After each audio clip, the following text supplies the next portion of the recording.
Josh Taylor, it is good to see you, brother. It's been a long time since we've podcasted together. That's actually true. It has been way too long. It's been way too long, and just so everybody who's out there listening knows, Josh and I met in 2016, probably 2017. Is that probably about right? Yeah, sometime around there, and we started podcasting together ever since. But we haven't podcasted together for at least 6 months, at least. It might be. I think it might be closer to a year. It's been a really long time. It might be close to a year. So long story short, I was podcasting regularly, constantly, probably until last summer, like May, June 2019. And my life kind of became more based on just taking care of some, basics in life. So I put podcasting on hold, and I've kind of now jumped in over the last 2 or 3 weeks. So this really is probably closer to a year. Yeah, it's crazy. And so we're on YouTube today. We're giving our top 10 TV shows on Disney Plus. Obviously, Josh is a Disney podcaster, Disney YouTuber with Network 1901. And so Disney Plus, what's on Disney Plus, and you and I are going to break down what our favorite TV shows are. Top 10, first starting with honorable mentions. So what are Josh Taylor's honorable mentions that didn't make your top 10, but you still recommend to people who have Disney Plus or are looking to getting Disney Plus? TV shows, series, stuff like that. I'm a huge sucker for documentary, people traveling the world kind of stuff. Mm-hmm. So there is this guy, Albert Lin. He's with National Geographic, and he does there's all kinds of different shows that start with buried secrets. So there's buried secrets of the Bible, buried secrets of the Amazon, buried secrets of the Mayan Empire, whatever. There's all kinds of different varying 6-part, 5-part series on the National Geographic side. And they're all fascinating. They're all really well done. And they use one of the biggest things that they point out is they use LiDAR technology. Do you know what that is? I do, because I've seen one of the shows that he does. Okay, yeah. That's the only reason I know. He is obsessed with LiDAR technology. Yeah, he is. He loves it. But it is cool. The idea that, for the Mayan show, they put out the LiDAR technology, and it takes away all of the trees so that they could see if anything's in the forest, this huge dense forest, they could see what's out there. And it's crazy. It's fun. It's a lot of fun. So I would definitely add that in. It's not on the list because it's definitely something that during quarantine on day 35, when you're looking for something to watch, that's what you discover, Right. But it's good. I really enjoyed it. So, yeah. Do you want me to go through all of mine, or do you want to go through all of your just for the honorable mentions, and then we'll pause and go one by one? So I have to mention it because I know one of the artists. That would be Tangled, the series. Oh yeah, we both know one of the artists, of course. We both know, Alex, who's also a part of Lipstick and Lightsabers, that podcast. But Tangled, the series, actually does a really good job at expanding the story, the story of Rapunzel and Flynn / Eugene, and it's fun. Another one that I didn't add to my list, my top 10 list, but I would be really sad if I didn't, is basically anything from the Disney Afternoon. Oh, you don't have anything from the Disney Afternoon in your top 10? No. Oh, dude. I don't even know who you are right now. Well, here's the thing. I tried really, really hard to find some originals for Disney Plus and some deep cuts. Oh, that's good. That's good. And so I felt like putting a show like Tailspin on here would be, especially for people in our age range. Yeah. Or people that are much more podcast listeners. I would assume that, nobody that's 12 is, is a podcast. I'm sorry if I've just judged you, 12-year-old. But I don't think that, there's a certain age bracket that like really loves podcast kind of content. And I feel like that age bracket also is really in tune with the fact that in the 90s, there was a certain block of cartoons that was fantastic. Yes. And they all are fantastic. And so I would add the entire block of all the Disney afternoon shows, specifically some of the original lineup. So you would say DuckTales, Chippendales Rescue Rangers, Darkwing Duck, Goof Troop, Gargoyles. So those would kind of be all on my top tier list of maybe like 15 through 11 at that point. Yeah. And I have some of those in my top 10 because I'm older than you, and I have to put them on there because they were a part of my upbringing. Like, how could I not put them on there? And then I'm also, the last thing I would say is that I'm a huge Muppets fan, and I'm really kind of disappointed that Disney didn't step up with some kind of original Disney Plus content for the Muppets. But the ABC show that only had one season that tanked is actually really good. I don't understand why people hated on that show. And so if you've not checked out the kind of office style Muppets show that they put out a few years ago, I would suggest that. You know what? That's what I'm going to go watch because I have not seen that yet. And people did hate on it. And I don't know why they hated on it, but I'm in. I'm going to watch that one for sure. Yeah. I mean, if you like The Office or Parks and Rec or any that kind of style show, it fits that. It's great. Yeah. So my honorable mentions, the first one I'll bring up because you've been talking about Disney Afternoon is on my honorable mentions is Tailspin. Now, let me explain why it's on honorable mentions, even though I said it's part of my upbringing. I went back and rewatched the first episode, and I was like, oh, yeah, it's for 12-year-olds when I was 12. Not for like the modern day 12-year-old, but like for 1990s version of Jay Sherer. Yeah, it was good then. I'm not sure it's still good. I have to watch more episodes. But yeah, so it's on my honorable mentions, but that's mostly nostalgia talking. I have Boy Meets World on my list as well because it wasn't part of Disney Afternoon, but it was part of TGIF, basically, on ABC back in the day. TGIF was a series of shows, and I think Boy Meets World was on TGIF at one point, right? Yes, yeah. Boy Meets World, Step by Step. Yes. Sabrina the Teenage Witch. I think so. And I don't was Full House in there at one point in time? It feels like it. No, because that was in Disney. I don't think so, no. Yeah, no. I don't know what else was on there. Family Matters? Yeah. No? Yeah, I don't know. Anyways, the historians out there will correct us in the comments, I'm sure. Sure, of course. Also, I have here's another throwback, but I think this one's actually, as a kid watching cartoons, this is one of my favorite. It didn't make my list because I do think that it also will probably feel a little dated if I went back and watched it now. But the X-Men series from the early 90s, the 1992 X-Men series was awesome. I love that show. And then now now it's my turn to break your heart with what I'm about to say. Okay. Because it didn't make my top 10, and I kind of hate that it didn't make my top 10, but it's still just an honorable mention. And that is The World According to Jeff Goldblum. Our friend are the worst. I know. I'm wondering if it's going to show up in your top 5, and I think it is. But here's my thing. I love the show. It's super entertaining. Jeff Goldblum is amazing. However, I felt like after a few more seasons, it's probably going to be in my top 10. But for a first season, there were some, like the denim episode that we talked about. Josh and I talk all the time. So like when I say like Josh and I talked about this, it's not recorded anywhere. It's just that we just talk. No, it's just a personal chat about denim for 20 minutes. Right.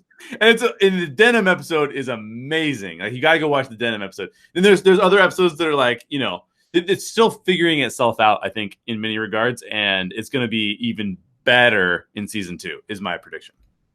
I would agree. I think that the balance of education versus entertainment on the World According to Jeff Goldblum feels like sometimes it's lopsided one way and sometimes the other way. Like there are definite I feel like the denim episode has a really good balance of both. You get some entertainment, some interesting people, but then you also really kind of understand how the world of denim works. Yep. But then there's some episodes where you're just like, I walked into this knowing exactly what this was, and I've walked away with no new information. Yes. And okay, I guess like this is so yes, I agree. I think the show will continue to get better. Yeah. There's some good hit or it's a hit or miss show, but there's some good episodes if you have the time. I mean, I would recommend the denim episode. I also think that the video game VR episode was really good. Mm. And the tattoo episode and ice cream. Yes, yes, absolutely. To all of those. Those are all really great episodes. Yeah. And obviously it's probably going to be in your top 10. So let's shift into the top 10 now. What comes in at number 10 for you? Okay, so I didn't say anything from the Disney afternoon, but yeah, the remake of DuckTales comes into my number 10 spot. I feel like the cast that they put together, the reimagining of the characters. I'm also, and this is controversial for some people in the animation world, I'm a big fan of the new Mickey Mouse shorts and the style. I agree. I love it. I think they look really sleek and modern and cool. And they translated that over to DuckTales. And they've done some fan servicing here. So if you are a longtime watcher of DuckTales or any kind of Disney stuff, they add in the 3 Caballero characters from time to time. Darkwing Duck makes, a little nod here and there. They've made the character of Webby much more interesting and much more of an adventurer than she was before.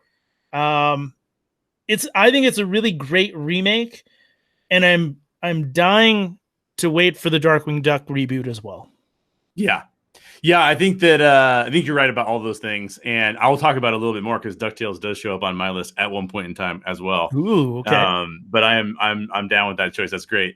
At number 10 for me is a show that I was too old for the demographic of what they were trying to reach with this show when I started watching it, but it didn't matter because this show actually has great comedy in my opinion, and that is Even Stevens. I think Even Stevens is hilarious. Okay. Yeah, dude, it's so funny. There's specifically an episode. So if any of you guys have seen it out there that are watching, there's a specific episode where Stevens, the kid, the main kid that's played by Shia LaBeouf, is he likes this one girl, but he's trying to pretend like he's too cool to like her so that she'll I think it's invite him to the Sadie Hawkins dance or something. And she invites this other guy instead who's supposed to be the cool guy. And the cool guy shows up with no shirt on, just overalls. And these are little kids, right? But it's so funny because the Even Stevens kid goes, Shia LaBeouf goes, she introduces him oh, this is, this is my date. His name's Tad. and the Stevens kid goes, oh, what's up, Tad? Sorry about your shirt there. I'm like, dude, that's the funniest thing. Making fun. I know that exact feeling of being a kid and having the girl you like kind of be hanging out with the guy that you don't like. And the fact that you come up with that joke was so good. I don't know. I think that show's funny. I know a bunch of people out there will start groaning and say that it's not funny, but I think that show's funny. What comes in at number 9 for you? Number 9 is a Disney Plus original series. And it is Diary of a Future President. It is a family show, but it does deal with multiple generations. So you have the younger siblings, more of a middle school and then high school student. And then you've got the mom and her going through now dating after having been widowed. And so you do get a much more serious side of that. But the show does a really good job of, because we've all at one point been a middle schooler or a high schooler or whatever, right? So they do a really good job of actually not being super corny, cheesy. Like you were saying, for you, Even Stevens it nails it without being too over the top kid corny. Well, it kind of is corny, but that's kind of why I like it. Okay, it's kind of corny, yeah. This show does have some corniness to it, but it also really reflects on, the main character who does eventually become the president of the United States. She's in middle school. It's her first year in middle school. She's dealing with there's an episode about getting her period. There's an episode about bullying. So it very much meets more of kind of that Boy Meets World family show where it does feel a little bit more based in, well, I wrote this show based on some kind of reality that I lived.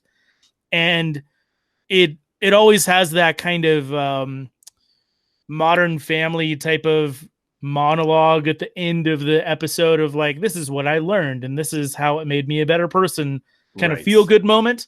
So it is a comedy show that also kind of has life lessons and whatnot in it. So if you're kind of interested in that family show, I would never call it a kids show, I would call it much more of a family show, then I think that's a great show to tune into. Nice. I haven't seen that one yet, so that's one that I'll have to watch. But my number 9 actually is going right back to the Disney afternoon, because my number 9 is Chip 'n Dale's Rescue Rangers, which again was a show that I just grew up with. I can still remember episodes to this day. I still remember the what was it? Feel the Fizz of Cookie Cola. Do you remember that episode? They had a cult around a soda, and these animals had these soda cans, and they were like a full cult action around this. I don't know why that was so impressionable. Probably because I was in a cult when I was a kid, and then it made me think of it. But anyways, like I thought Chip 'n Dale's Rescue Rangers was just such a fun show. It was not my favorite show in the Disney afternoon at all. It wasn't even close to being my favorite. But just nostalgia is weighing on me. I have to choose it in my top 10. So Chip 'n Dale's Rescue Rangers comes in at number 9 for me. So okay. What about you? What's your number 8? Well, first of all, I have to just point this out. Yes, you can't just drop lines in a video or podcast that say, when I was a kid, I was in a cult, and then just blaze right through that kind of line. I'm going to ask you to at one point, you need to dedicate like a 10-minute video that you have to name, I was in a cult as a child. I know. A, I think that'll get you some serious views, but B, I think you need to explain. Probably so. I think I need to explain, but it is just for those listening. I was only in that cult till I was about 5. So I don't remember a ton about it, but I do need to do a video. That does sound like a good idea. Therapeutic, maybe too. but I also feel like, looking at that, for example, I do remember there was an episode of the old DuckTales show that was about a cult in I believe it was Ireland or Scotland, probably Scotland, because that's Scrooge McDuck. Right. So cults were really big with Disney Afternoon, I guess. I don't know what that was. They were just following me around as a kid. They're like, this kid's messed up. We need to make let's make some cartoons for him so I feel better about himself. Number 8 for me is a brand new show. There's only one episode out so far, or the one season out so far, for Disney Channel, Disney Plus original. I'm sorry. They dropped all the episodes all at once. I've watched 2 of the episodes so far. That's Prop Culture. Dude, so which is it hits some nostalgia feels, especially again, if you're a podcast listener, you've probably grown up watching movies like Mary Poppins, Who Framed Roger Rabbit, Honey, I Shrunk the Kids. They're all fantastic films, and to see some of these props come back to life, kind of hear the stories behind some of these props, getting to see people like Rick Moranis being interviewed. Yeah, that was crazy. It's a really interesting kind of take on Disney history, Disney film history, being able to kind of see those films and that history through the lens of those props and kind of what they mean to people. Yeah. So a great little show that I feel like, again, multiple seasons will only get better and better. Oh, totally agree. I started watching that show as well. In fact, I'm almost on what will probably be my favorite episode, because I'm a big fan of Who Framed Roger Rabbit, and I have not seen that episode yet. It's the next one I'm supposed to watch. But I will say, like, the Tron one was cool. The Nightmare Before Christmas one was great. And the cool thing is they take stories of people that you maybe have heard of, but also people who you've never heard of. Yeah. And they tell stories about how they made these things come to life or made these things happen. And the storytelling element for someone like you who does like a Disney history type of a show and then addresses culture in that, like it's that kind of show. So if you like that, then you'll love this. Yeah, it was fantastic. I really enjoyed it. It actually got a lot more buzz than I thought it was going to get. Yeah. So I hope that it continues along its stream. And I think it benefits from everyone being at home right now during a Yes. quarantine, but it also kind of is benefited from you don't have some huge gigantic show coming out right now. So it Right. kind of had its own little pathway into the market, and everybody kind of Right. watched it. So yeah, if you haven't watched it, you should do so. Yeah, totally agree. It didn't make my top 10, but that's because I started creating this list before I'd watched a lot of the episodes. Yeah. Because it actually would probably make my top 10 because it's that good. So I have my number 8 and my number 7 may flip flop because I'm watching them both simultaneously right now. I've never seen them before. This is my first exposure to them. So my number 8 might become my number 7 very quickly, or may even go higher because I think it's really good. But my number 8 is Agent Carter, which only had 2 seasons. Those 2 seasons are on Disney Plus now. I am usually not a fan of live action comic book stuff unless it's done really well. So I love Daredevil. It's probably my favorite show of all time. Yeah. From Netflix. But the network television versions of Marvel TV or even DC, I can't get into them most of the time. It's just like Agents of S.H.I.E.L.D. I'm like, there's just so much that's a little cheesy still. And I don't do well with that. I do much better if it's like dark and heavy and it can be even less action, but just kind of intense. And Agent Carter is kind of somewhere in the middle. Like it's really, really good. The cast is amazing. I love the fact that I think the casting is actually better than some of the MCU films, honestly. And yet it's so tied into those films, and the action's really good too. So yeah, I'm a big fan of Agent Carter so far. So I've heard that season 1 is better than season 2, and I'm obviously not on season 2 yet. But Agent Carter shows up at number 8 for me. Perfect. What's at number 7 for you, dude? For number 7 is another docu series type show. It's another Nat Geo show. Ah.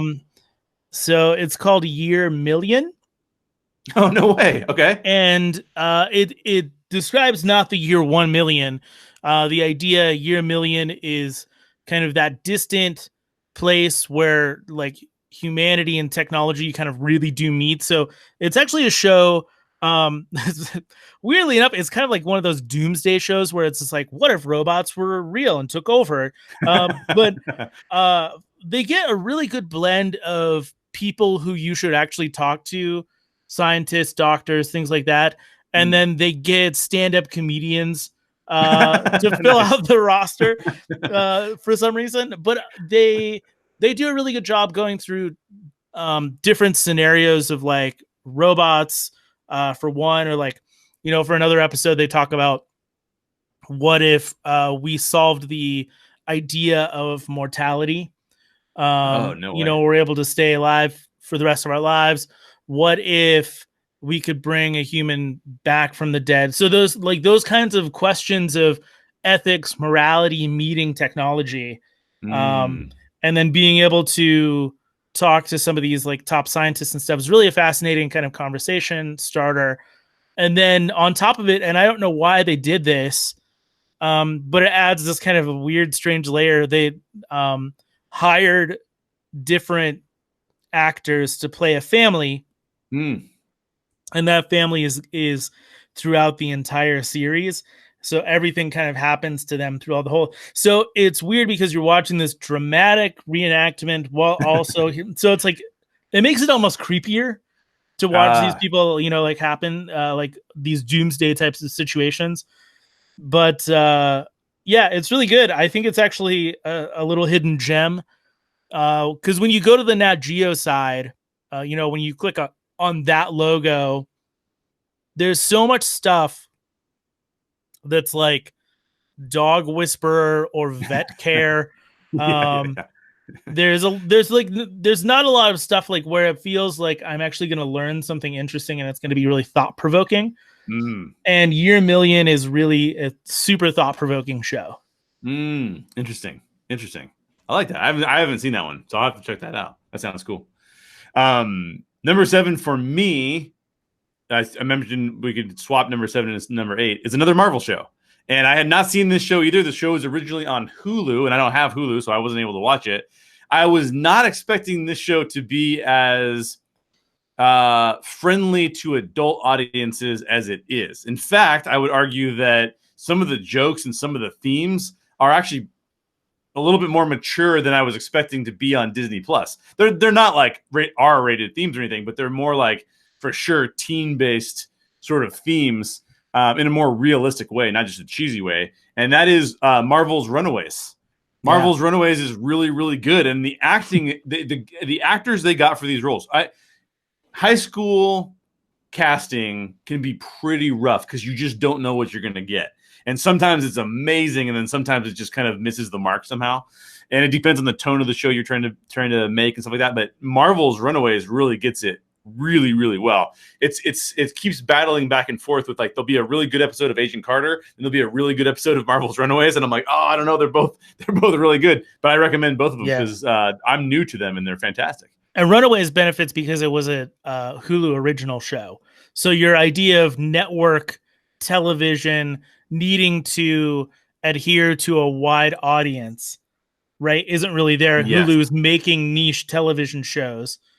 Yep. And I don't know how Hulu got that, in the sense that, like, Netflix really kind of was able to buy into the Marvel properties, and then the MCU was a Disney property, so all the animated shows and everything were on Disney XD, Disney Channel. Right. And for whatever reason, Hulu just ended up with this one little property.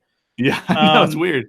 And it didn't get a lot of fanfare initially. So there aren't a lot of people that sat down and watched it. I watched a few episodes. I got out of it. There were just too many things on television at the time when I started it. Yeah. So I'd like to sit down and rewatch it again. But that didn't make my list, but it was something that I was thinking about. Yeah, it's really good, and it almost feels like it fits better in the Netflix Marvel series world than it does in any of the other ones. But I like that. I like that kind of what they're playing with there, and I like that it takes a more mature look at teenagers and doesn't just try to go total, like, oh, this is a teen superhero show. Like, it's not that. It's more sophisticated than that. And I just a shout out to Jeff Loeb, who have always liked his comics for a really long. Now, granted, they're sort of more targeted towards an audience like that grew up in the '90s, like me. Probably a little bit targeted, frequently more male demographic than female demographic. So just throwing out a warning there that there is probably he's probably not dealing with diversity as well as he probably should be, but he's an executive producer on this as well. So his track record is pretty good, at least for what I like to watch. So I'll throw that out there. That's good stuff. What's your number 6? Number 6 for me, my good old friend Jeff Goldblum. Oh, nice. Yes. Didn't make the top 5. Didn't make the top 5 like you predicted. Okay. But it is based on kind of what we were saying earlier. The first season is hit or miss. There's some good episodes. There's some bad episodes.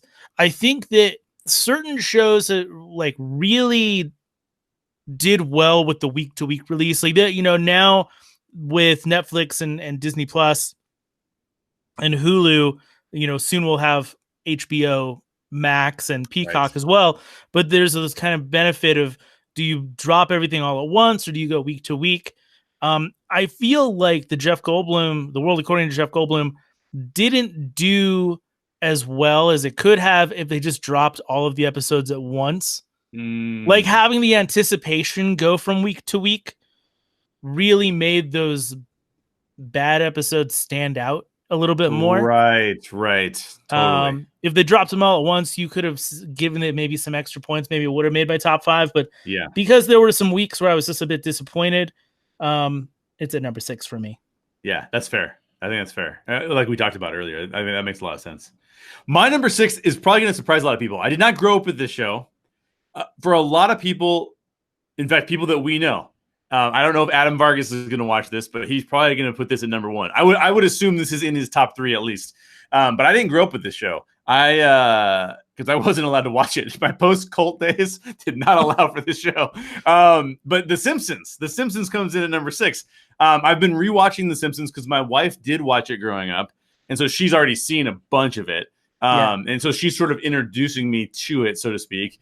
And it's crazy because the social commentary is as relevant today as it was when some of the old episodes, like this was like 30 years ago, came out, and they're still relevant today. So it's really funny. Obviously, it's won multiple awards over the course of time. It makes fun of Disney, which is so funny because it's now on Disney Plus, and it's really worth. If you haven't seen it, it's really worth a watch because I think it's just really, really well put together, and it spawned so many shows. We would not have BoJack Horseman, we would not have Family Guy. Like those things would not be shows if it were not for the popularity of The Simpsons. So it comes in at number 6. Doesn't make my top 5, but to put a nail in what I'm saying, it's basically not making my top 5 only because everything else on my top 5 is either super nostalgic or some of the best television that I've ever seen. So it's like, what are you going to do? Okay. So I should have put it in an honorable mention. I've gone back to watch quite a bit of The Simpsons as well. Yeah. It didn't make my top 10 at all. Spoilers.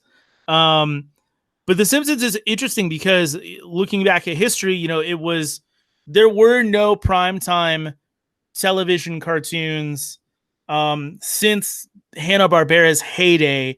So if you go back and look, the primetime adult cartoons of the 60s, 70s were the Flintstones, the Jetsons, and like Top Cat. Yeah. Yeah. These, they were a little bit more adult than your average Bugs Bunny kind of cartoon. Right. But The Simpsons just blows it out of the water. The Simpsons isn't, and the same for me. My parents wouldn't allow me to watch The Simpsons.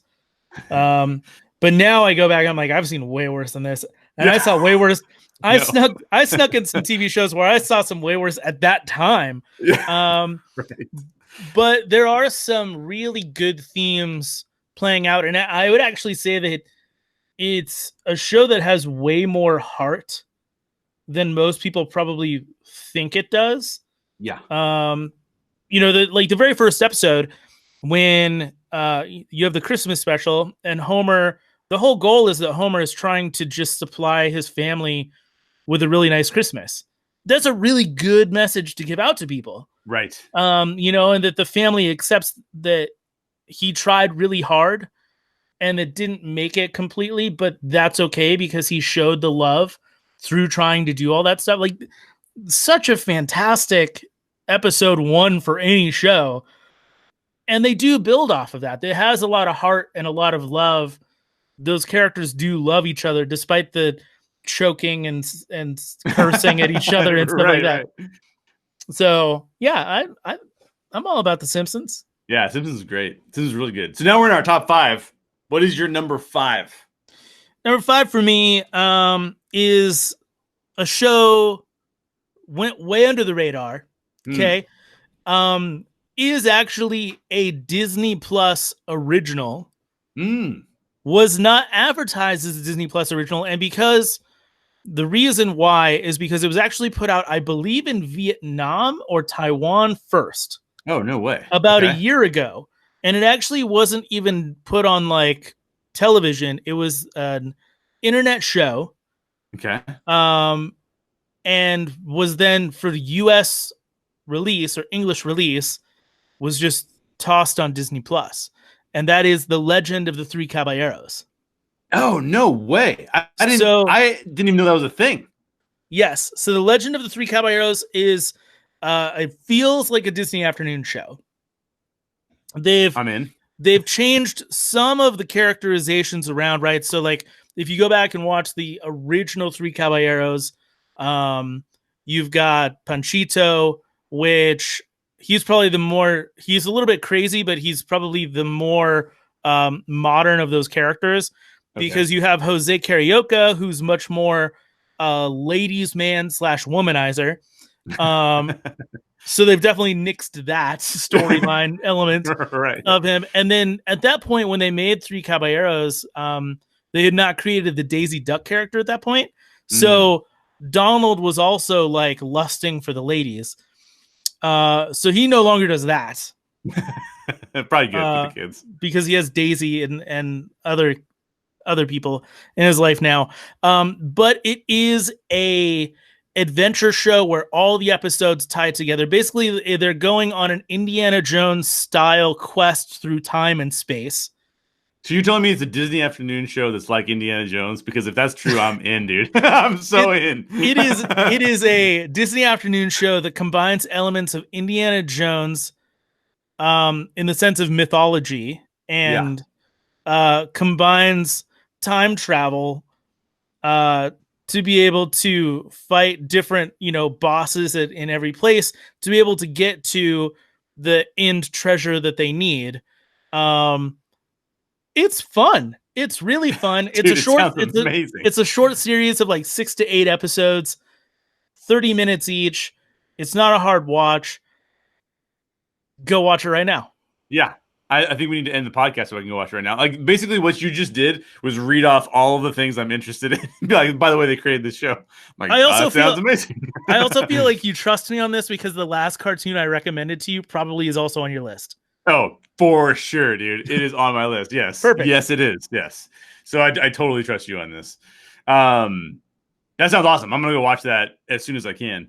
My number 5, I would not have put in my top 5 until 3 weeks ago.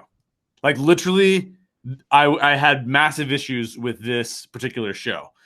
People would probably hate me for saying it, but I could not get into it. But the last 4 episodes of this show, and if you know when we're recording this, you're probably already guessing what this is, are some of the best animated TV in the history of the genre. But there were shows along the way that were just super hit or miss. And some of them, what I would call, were just bad TV, where I'm like, why am I wasting my time? And like you were talking about with Jeff Goldblum, where it was kind of like, this show, maybe I'm not as excited about this show, so then I got to like reamp myself up for next week. This was like that, but 10 times worse. And it's the Clone Wars. It's making my top 5 because the last 4 episodes of the Clone Wars are amazing. I almost bowed out of season 7, the last season, the final season. I almost bowed out because the first like 3-4 episodes, I'm like, these are just really okay. The next 2 or 3 episodes after that had kind of cool characters, but they were just super boring. Like, where is this going? And then the last 4 episodes are a masterpiece. So just what I would recommend is go out to some of the lists online. If you're interested in the Clone Wars, but it's like 7 seasons worth of stuff, just go to one of the websites, look up the arcs that you should be watching, and just watch the arcs, because when you just do that, fantastic. But it goes up and down all over the place. But it does make my top 5 for how good it does get. Do you think it suffers from the need to having to bridge so many years of not making that show between seasons 1 through 6 to season 7? That becomes the crutch that they have to rely on. Yeah. So here's my assumption about what happened with season 7. Now, granted, along the way, with the other episodes along the way, that some of them aren't as good as others. I think that they're just trying to. Dave Filoni, to me, feels like a real people-pleasing kind of person. He's the nicest guy in the world. He's awesome at what he does. And it seems to me like he was kind of like, I'm going to meet the needs of original trilogy fans. I'm going to meet the needs of prequel trilogy fans. And so like some of those episodes are up and down. When it comes to season 7, what it seemed like is that they had basically like, let's call it 6 or 7 episodes in the can already. Like, all we got to do is animate what we've already kind of designed. We have a story for it and everything like that. And then they canceled it. And then basically he went back and pitched to Disney Plus and was like, you need content. I can finish out this season and check out what I do in the last 4 episodes. And Disney Plus was kind of like, oh yeah, we'll take the content. Let's go do it. We don't have to pay that much. You've already created the animated figures and stuff. All we need to do is finish the episodes. That's my assumption of what happened with that show. And I think it benefits from it.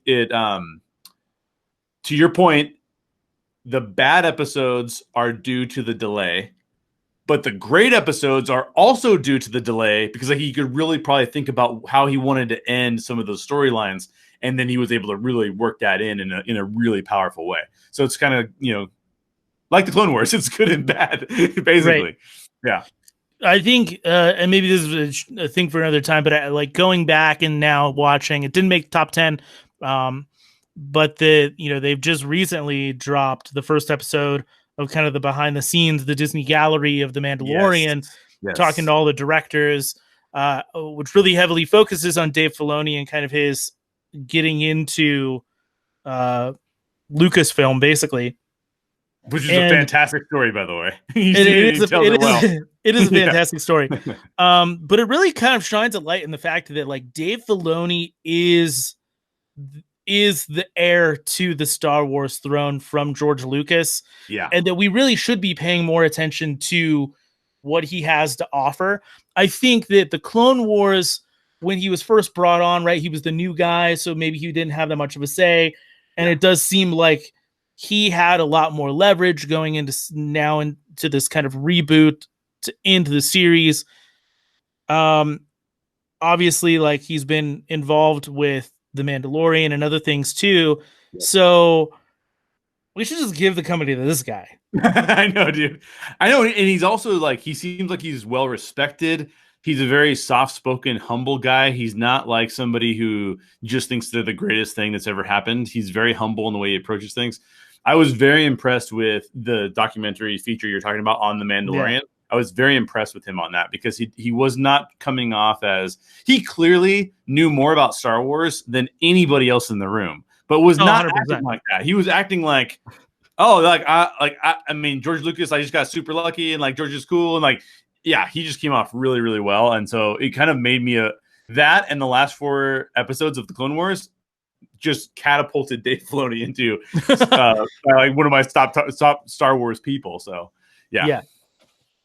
All right. So what do you got at number 4? Number 4 for me. No, wait, I'm past that, right? No, number 4. Yeah, 4. It's just 5. Number 4 for me is a show that you already brought up. I am a sucker. I don't know if you know this about me. I'm a sucker for time period film pieces. So Agent Carter is in my wheelhouse. Agent Carter, costuming, set design, casting, story, all fantastic. Yes. And it is a show that got canceled probably before its time.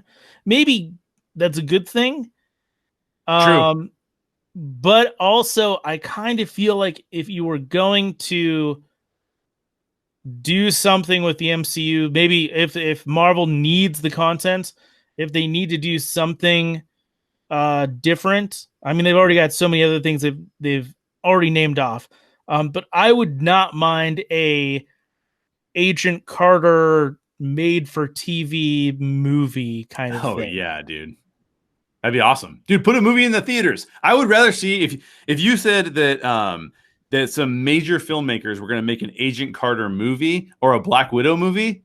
Apologies to everybody out there, but I'm choosing the Agent Carter movie, honestly. Agent Carter, young Howard.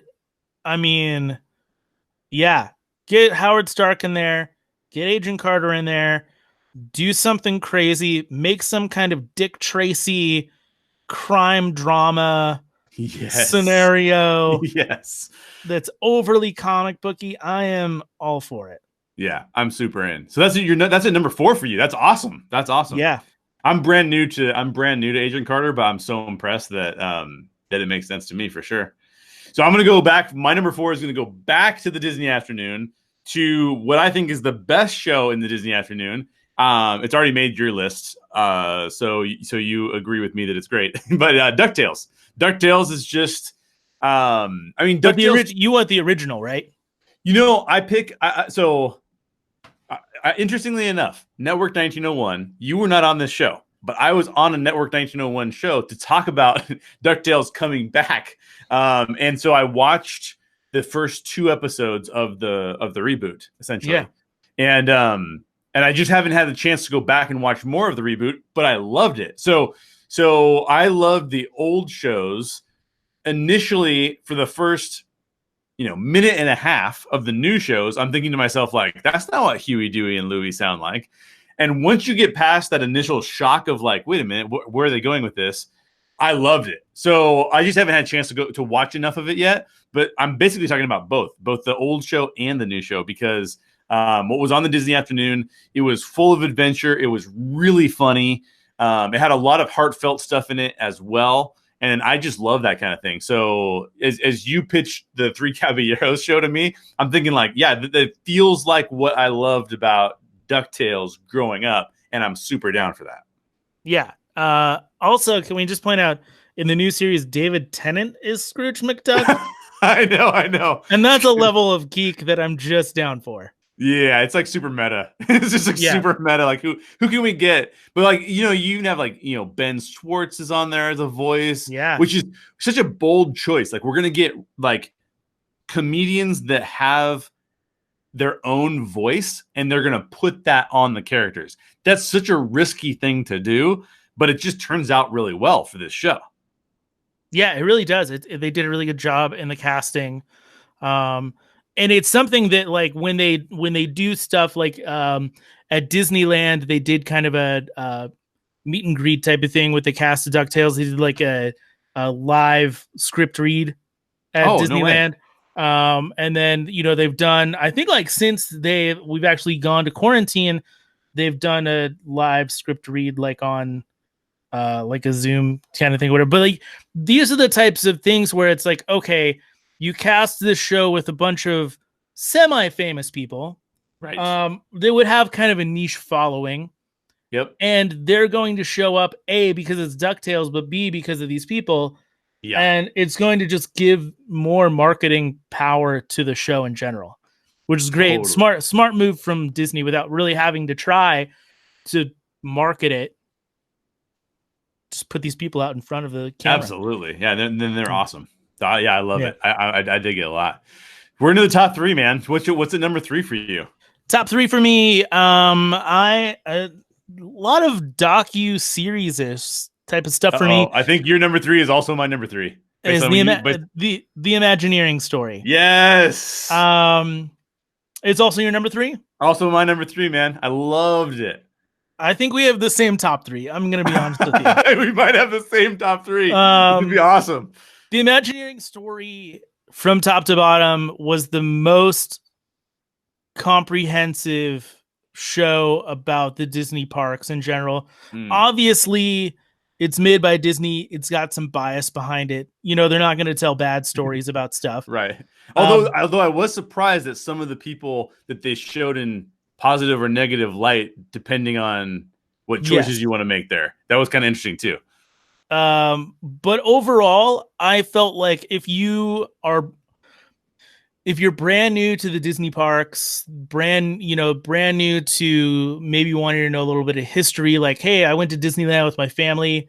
I'm interested in knowing a little bit about, what these parks are all about. This is the most comprehensive 6 hours of television you could ever have. Yeah.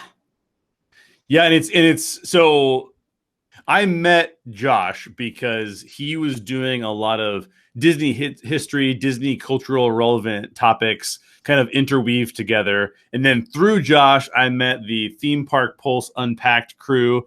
And this is what these teams do really well. They produce Disney history podcast content that's really phenomenal. And you guys actually partnered on the Disney Decade.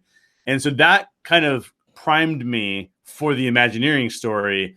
And I will say that the Imagineering story, so everyone should go listen to your guys' takes on all of this, because a lot of it you guys covered. So they should listen to the Imagineering story. If they like the Imagineering story, go listen to Network 1901 and Theme Park Pulse Unpacked.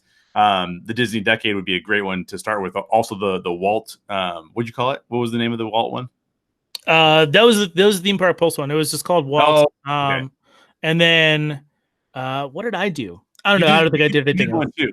Yeah, just go listen to all their podcasts. But so I got primed for that because I'm a Parks fan. I'm a really big Parks fan, and even more so than Disney movies, I'm a Parks fan. And so the Imagineering story is just, it's inspiring for people who are entrepreneurial because of what Walt embodied for the company. It's inspiring for people who love creativity. It's inspiring to see when the Disney company goes through its ebbs and flows with how good or how how much it pours into Imagineering. And it's just such a joy to watch people create cool things and exciting things. And this embodied that. And it was sort of a perfect companion to what the Theme Park Pulse and Network 1901 crews put together. So I dig it a lot. And I knew it would probably be on your list somewhere. I didn't know if it would be top 3, but yeah. Yeah, it was top 3 for me. I think that it is it also, beyond just giving you history, right? It has a lot of interviews in unique places. So for me, they go, I know that they got Marty Sklar was like the president of Disney Imagineering for a long time. And they got him on Pirates of the Caribbean, I think at like 3 a.m. because they refused to shut down the ride just to film the segment. So they got this old man that's clearly should not be awake at 3 a.m. to stand next to some of the audio animatronic figures. And there's no boats or anything going by. There's no music. There's no audio sounds, but yet it showed all the animatronics all night long still continue to move. And A, that's freaky. Right, exactly. But B, like the sound, like the constant sound of the animatronics moving was like something that you just will never see in your lifetime. So I was like seeing it, I was just like, this is cool. This is so weird. Right. Yeah, it was awesome. And I think that they chose Angela Bassett to be the narrator, and she does such a great job. She has such a good voice for it. She brings a lot of gravitas to a lot of the different topics. I mean, you and I could probably spend an entire podcast talking about that probably a whole podcast series talking about just that documentary. But it was really, really good. Highly, highly recommended. So okay. So we're probably gonna have the same number 2 then, although yours and my number 2, number 1 might be swapped. But what's your number 2? Number 2 for me is Gravity Falls. Yes, Gravity Falls. Also my number 2. Perfect. Gravity Falls we'll probably have the same reasoning. It's a show we both missed. Yep. Initially. It's a show that realistically was advertised to probably the wrong audience. 100%. And is a show that marks off so many nerd bucket lists. It is about adventure. It is a well-written show that was definitely conceived from episode 1 to the last episode before they even started animating. Totally. So it's super well written. There are so many secret meetings, hidden gems, things that you could go back and rewatch. The comedy is actually really good for a children's show. Like some of the best children's show comedy I've ever had. And this show, if you've ever been into like sci-fi kind of almost like horror, like it could have easily veered into horror. Yeah, but it doesn't. It very much sticks into the sci-fi elements without being aliens and stuff like that. If you're into time travel, it's that.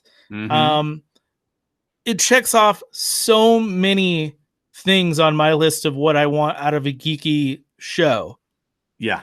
Not to mention Dipper is actually based on you. I swear that's true. I wish. Yeah. But it's so good because like one of the things that I always really have a problem with in animation is attention to detail, right? So like they assume, probably from episode to episode, most children watching a show aren't going to notice, like if a house blows up, then that house in the next episode is just back, right? Because from episode to episode, it's not a continued story. But in this show, if something happened in season 1, episode 2, it lasts forever. There's no going back. The timeline continues forward. Right. It's so good. Dude, you told me it was good. I was like, okay, it's probably good. Look, obviously, like we share a lot of the similar tastes, right? So I'm like, yeah, it's probably good.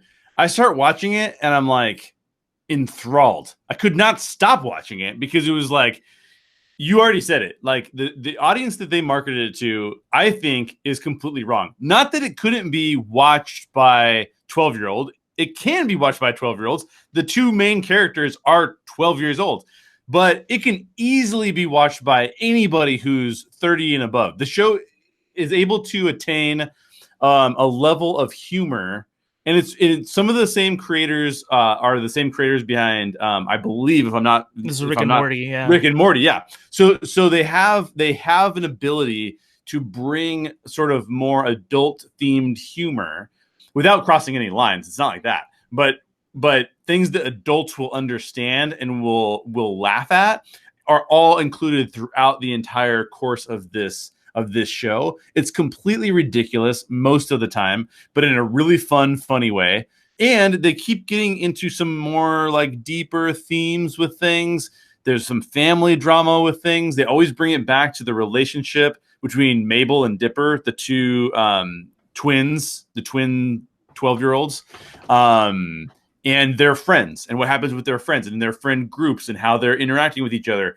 And that stuff can easily be a message for 12-year-olds, but the maturity with which they handle it can easily be a message for 40-year-olds. It's totally applicable.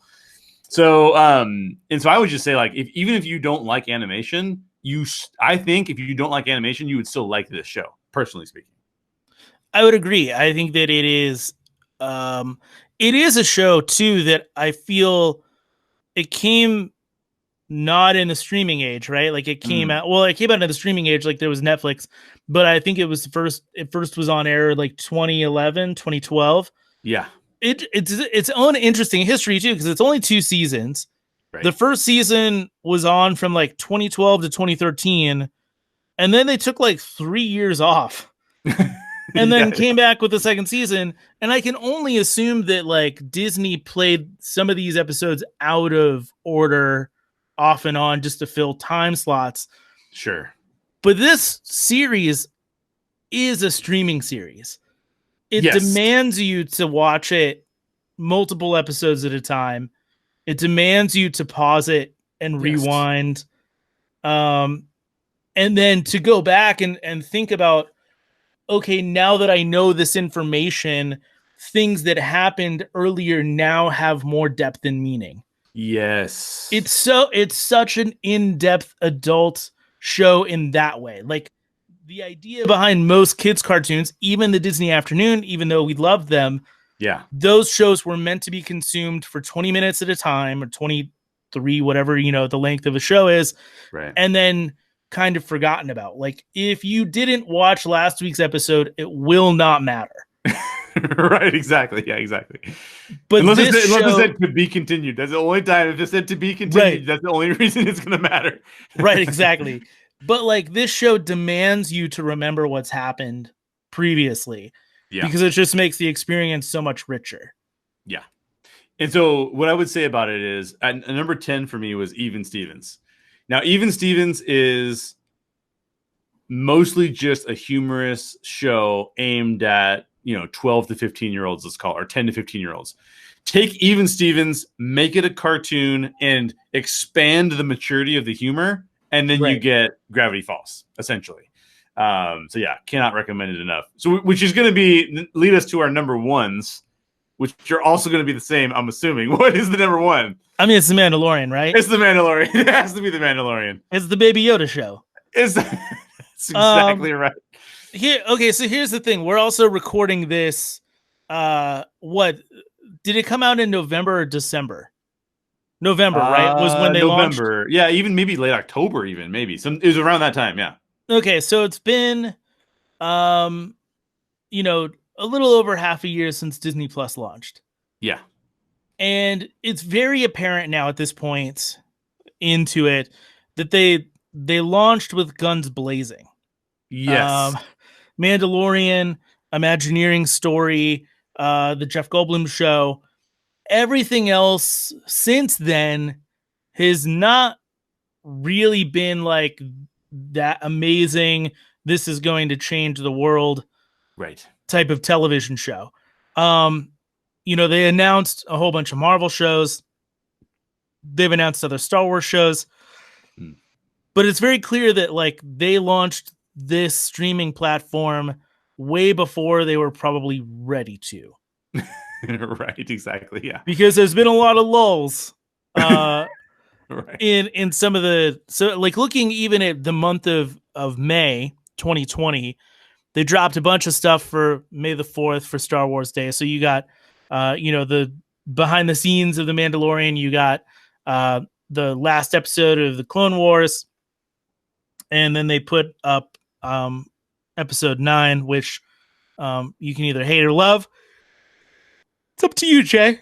That's up to you. I don't hate it or love it. I know what the correct answer is. I know what the correct answer I is. know that you hate it, and I don't love it, but I don't hate it, and so I have to give you a hard time.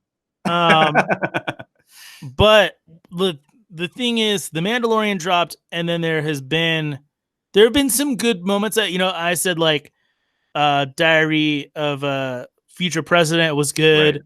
Right. Prop Culture is actually pretty good, but there's not been like that show that seems like Netflix every month seems to have at least one or two shows where you go like, I guess I'm going to waste a weekend. Exactly. Yeah, exactly. Disney Plus just hasn't had that since The Mandalorian, so it has to be number one. Yes. Yeah. Yeah. It's very true. It's very true. And actually, despite the fact that Disney Plus is performing really well, that is probably really contingent upon the pandemic too, right? Like a lot of that is we're all staying home. We need things to watch, and Disney Plus has a lot of great content. It's just content that everyone's already seen, or maybe you haven't seen it, but like you have to have someone tell you that Gravity Falls is good. Obviously, you're going to go watch Frozen and Moana and Snow White and all the things out of the vault. Those those things are good, and you can go to them whenever you want to. It's like having ice cream in the fridge. I know I got ice cream in the fridge. I can go get ice cream whenever I want to. But for someone to sit down in front of you and say like, yeah, we put all these ingredients together and made a cake, and you're like, no way, like that's not happening as much, right? Right. So I totally agree with you. That's very true. And The Mandalorian is just, I don't know. For me, it is the best Star Wars thing ever created at this point. It's better than all the movies, in my opinion. The fact that they have different voices directing every single episode is magnificent. With Jon Favreau kind of overseeing everything. If you told me at any point in time in my life after seeing Empire Strikes Back, if you said there's a show about Boba Fett, but it's a Western, I'd be like, sign me up for that show. That sounds amazing. And that's what this is. And so I just feel like it's just phenomenal. There's no other way to put it. We did an entire podcast series on The Mandalorian. On every single episode that came out, we did like another hour. I mean, we did episodes that were longer than the shows. And it was just so much cool stuff to geek out about. And yeah, it's number one. It's number one for sure. Yeah, I think that's the preface. I said that, there hasn't, like, it has to be number one because there hasn't been a lot of really good content that's come from Disney Plus. Yeah. But despite that fact, it's like number one. Like so I'm not saying that anything else on my list is bad, but like if you were to say like to go into Netflix and Hulu and other streaming platforms and say to rank everything. Yeah. I would say the difference between these 10 things that are on my list and what would actually end up from Disney Plus on my list, if I added Netflix and Hulu involved, you may only get 3 or 4. Exactly. In fact, we recently did this on an episode because we did best online streaming of all the services. Yeah. And you're exactly right. I think 2 or 3 things made it onto the list. And The Mandalorian is still probably in my top 3. Yep. Regardless, of whatever streaming platform it came from. And it's because it's just that good. The thing that I really love about The Mandalorian, and here's what I love about The Mandalorian that I hate about episode 9. Okay. I'm a sucker for the slow burn. Yeah. And episode 9 you could not give away more stuff quicker. Right. To the point Exactly. where I like even the I was ahead of the characters. So even when they were like the stakes are really high, I'm like, no, they aren't. They aren't that high. Yeah. But The Mandalorian, it was like it went back to the basics in the sense that this is really basic storytelling. Each episode has a mission to solve, whether it's simple or complex. But the overall mission is the safety of the child. Yes. And the growth of who the Mandalorian actually is. Right. And finding out who he is as a person. Very simple ideas that also play on psychology that really isn't a Star Wars thing, right? Like they do play on ethics, morality, dark light, etc. a little bit. Yeah. But they don't play around with the idea of you were this person. Do you want to continue to be this person? Who are you now? Who do you surround yourself with? And why does that matter? Yes. And then, of course, you just get these little beautiful moments from the acting from everyone involved, not just, the Mandalorian, but also Cara Dune and just everybody in the show just gives brilliant performances. Yep. And little tiny moments where you just go, yeah. And it became meme worthy. Everything became meme worthy because it was like, exactly. This GIF is great. All of these GIFs are great. Right. I have spoken. Right. Like everything. No, to your point. So I would say that episode 9, which, by the way, I have ranked the movies again and with adding the TV shows into it. Episode 9 doesn't even break my top 5. Like there's just too much good Star Wars. And I don't think that episode 9 is great. I don't think it's great. But what episode 9 is, which the way you have to view episode 9 is that it is a Star Wars music video, basically, right? It is the most Star Warsy music video of all time. It's going to be flashy. They're going to throw things at you. It's going to be fun. They're going to have jokes. It's going to be stupid. And at the end of the day, it's just a really long music video. And to your point about like the slow burn, we've seen. Basically, we saw Luke's hero's journey. We saw Anakin's villain's journey. And then Disney came in and said, like, well, we'll do like a Rey's hero's journey, but we have too many characters, so it's going to get kind of convoluted, but we're going to try and throw it all together, and we're going to have different people with different visions for what this is. And so it got kind of messy, and then the last film feels kind of messy because of that. But what they did with Jon Favreau is basically what Marvel did with Kevin Feige. They're like, here's the guy, here's the vision. You can bring in as many voices as you want, but we're still on the same path. We're still going in the same direction. We're all on the same page for how this story is going to go. And to your point, like Star Wars will tell you in the crawl who's evil and who's good. Like Darth Vader, an evil Sith Lord. You're like, okay, that guy's evil. With The Mandalorian, every single character in The Mandalorian is basically an anti-hero in some way, shape, or form. And so you get this kind of gray, kind of trying to figure it out type of a show that's not the hero's journey. And in my opinion, I love the anti-hero's journey, so to speak, in that regard. And so I think you're right. I think that's what makes this show really, really good. And I think it makes it, because it takes place in Star Wars and because the people who made it love Star Wars, I think the people who directed each episode love Star Wars even more than Jon Favreau loves Star Wars, actually. It just really shows on screen, and it's awesome.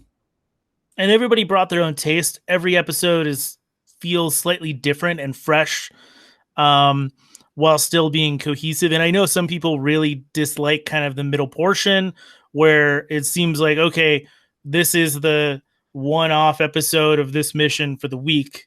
But when you are able to sit down and actually realize what they tried to do for all the episodes from beginning to end and bookend it that way, it does tell a really fantastic story. So yes, you can pull some of those middle pieces out and criticize them. Yeah. But I think without them, the weight of the end isn't as relevant. it is character building as you go, so that the overall mission, the overall arc, has that weight, that depth to it. And Yeah. I'm excited.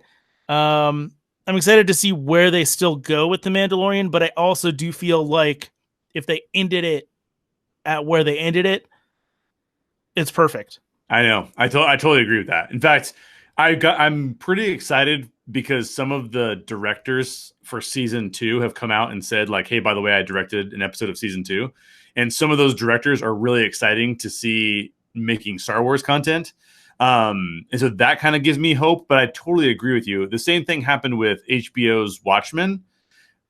Did you see Watchmen at all? No. Okay, so no spoilers, no spoilers. But basically, the way that the first season ends, I finished watching the first season and I went, I love this if it does not come back. If it comes back, I'm going to be so bummed out. And to his credit, Damon Lindelof, who's been very controversial over the course of his career, because he did Lost and he did The Leftovers, and some people really disliked the way he ended those things. He said, I don't care how much money they basically throw at me. Like, I'm not doing a season 2. Season 1 was the deal. And that is amazing. So I totally agree with you. You could end The Mandalorian right then and there, and I would still be like, it's the best show on television. I think it's the best. I think it would make my number 1 across all the platforms. But yeah, it's just good, man. What can you say? It's just so good. And a lot of people know that because a lot of people saw it. So what I would say is you've now watched us talk about our top 10. You've heard some things in our top 10s that you probably have not yet seen. And now it's time for you to go back and watch those. In fact, I think a lot of people, we both had the same top 3. And how many people have seen Gravity Falls? That's at number 2 for both of us. Yeah. So go watch Gravity Falls. You have to watch that. It is. And you've said this to me before. It's the best animated show you've ever watched in your life. Correct. The only thing that even comes close to it as an animated show are those last 4 episodes of the Clone Wars. And that's a very different kind of show. Totally different kind of show. But yeah, Gravity Falls is a beautiful show. Now, I've probably oversold it for you, so you're going to go in and be like, what happened here? But just imagine going into it not knowing that it was going to be really great. Just don't have any expectations, and I think you will really enjoy it. So, well, give a shout out to your channel, Josh. Give a shout out to what you're going to be creating content for. So, Network 1901 on YouTube. We took a couple of months off. There will probably be some changes along the way, but we're jumping back in, I believe, this month.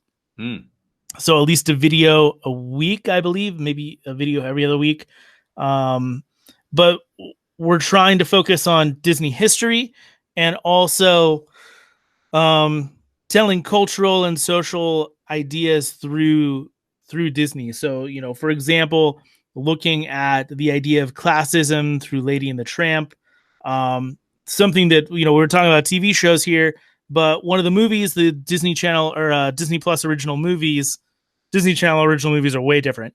A Disney Plus original movie was Timmy Failure, which has a huge idea about trauma and a child that has a parent leave them, and how do they cope with that in a good way, and how do they cope with it in a bad way, and how can you course correct if it's bad. So there's some really kind of cultural and social ideas there that we like to explore. And then I am going to be relaunching my podcast hopefully in June, so not too long, with a show every other week where it's called Modern Mouse. The tagline for the show is looking at the least magical sides of life through the most magical lens I know, which is the Walt Disney Company. And I'm coming back with an episode about sexism and gender bias in the entertainment industry. And then I'm also doing an episode about the education system, television, children's educational television, and why the education system as it is now favors the student the least. Interesting. And I'm going to tell that through all kinds of fun ways. Yeah, that's awesome, man. I can't wait for that show to come back because I've been a big fan of that show for a long time. So cool. What's the best way for people to find that content? You can go to youtube.com/network1901, or you can search Modern Mouse on iTunes or Spotify or Stitcher. And then I'm actually going to be relaunching network1901.com and kind of reconfiguring it. So I would suggest going the other routes before going to network1901.com. Right now, network1901.com is kind of a cluster. You can still navigate it, but I would suggest coming back to that in a couple of weeks, maybe.